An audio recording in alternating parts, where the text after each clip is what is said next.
C'est un événement africain avant tout et que le GITEX Africa est mis en place pour que les startups et l'innovation soient célébrées. Donc pour nous, pour la deuxième édition, Sen Startup en particulier a voulu que les startups sénégalaises soient à l'honneur et qu'on puisse montrer le potentiel que nous avons sur l'écosystème sénégalais. Donc c'est très important pour nous. Cette année, nous avons une trentaine de startups qui vont participer, tous secteurs d'activité confondus. Nous avons aussi les autorités qui sont présentes, le ministère de la fonction publique, le secrétaire d'État au développement des PME, PMI. Nous avons une délégation du ministère des Affaires étrangères. Nous avons une délégation du ministère du numérique. Donc les startups sont bien accompagnées et nous avons prévu vraiment de faire une belle entrée avec nos homologues africains dans cet écosystème des startups. Tout ce qui est tech est à l'honneur, tout ce qui est digital au niveau de la santé, tous les domaines en fait sont vrais, au niveau de la finance aussi, tous les domaines sont vraiment mis en avant et les domaines de pointe. Donc le GITEX n'a rien à envier à Vivatech ou aux autres événements mondiaux. C'est vraiment la célébration de l'innovation à l'africaine et sur ce point-là, le Sénégal ne pouvait pas rater ce rendez-vous. Sen Startup, en tant que fédérateur d'écosystème, a mis à l'honneur le fait que nous allions en délégation, que nous soyons regroupés, que le monde puisse voir que nous sommes un écosystème solidaire, uni, dynamique. Pour Sen Startup, c'est un point en plus pour montrer à tous les acteurs que nous sommes là. Nous sommes un facilitateur, nous sommes un tiers de confiance. Nous sommes là aussi pour promouvoir le potentiel sénégalais.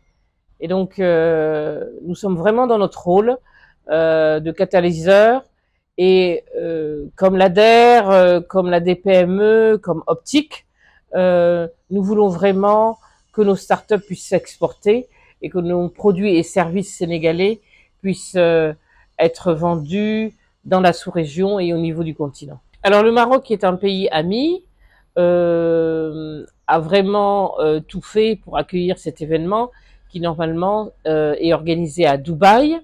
Le Maroc veut vraiment se positionner en hub d'innovation, tout comme le Sénégal d'ailleurs.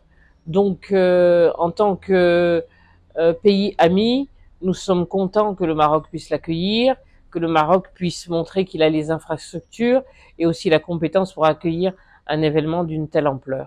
Donc pour le Maroc, c'est vraiment se positionner en Afrique comme le hub d'innovation et le lieu où l'innovation et la tech est célébrée. En termes de marché, en termes de partenariat, en termes d'investisseurs, nous c'est ce que nous allons chercher, signer les partenariats, que les marchés soient un peu plus ouverts pour les startups sénégalaises, que les startups sénégalaises puissent signer avec des investisseurs, que les investisseurs puissent s'intéresser aux startups sénégalaises et qu'elles puissent venir après au Sénégal.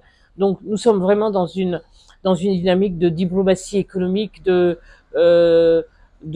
branding aussi étatique, hein, pour positionner le Sénégal.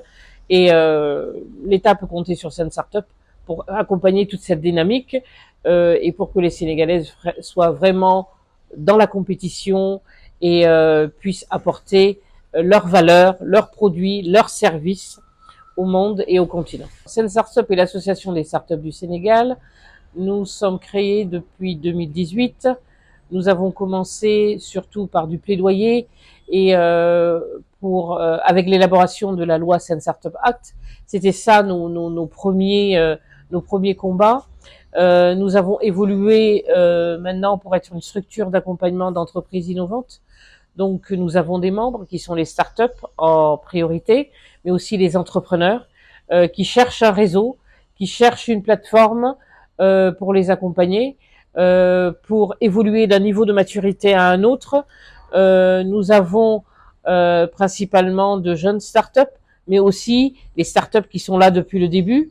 Et avec elles, nous voulons vraiment avancer dans l'écosystème et faire en sorte qu'on utilise de plus en plus ici au Sénégal les produits et services des startups pour que ce soit pour l'État, pour les corporates ou pour les organisations internationales, que nos startups puissent être valorisées grâce à leurs produits, grâce à leurs services. Alors, Sen Startup évolue aussi comme un fédérateur d'écosystèmes, je l'ai dit tout à l'heure, mais aussi comme un cercle d'influence pour aller vers des combats beaucoup plus importants, à savoir comment aider un peu plus les associations, comment faire en sorte que les startups puissent avoir plus d'exonération d'impôts, comment faire en sorte que la loi Sen Startup Act puisse être exécutée dans tous ses points, comment faire pour que on ait de plus en plus d'entreprises formalisées. Donc voilà notre évolution, et ce que nous voulons aussi, c'est d'être à la longue une association d'intérêt public. Donc l'État pourra se servir de nous pour développer certains projets, pour amener certains services. Donc tantôt nous pourrons être un bras technique, et tantôt nous pourrons être aussi un tiers de confiance vis-à-vis de tous les acteurs qui collaborent avec nous.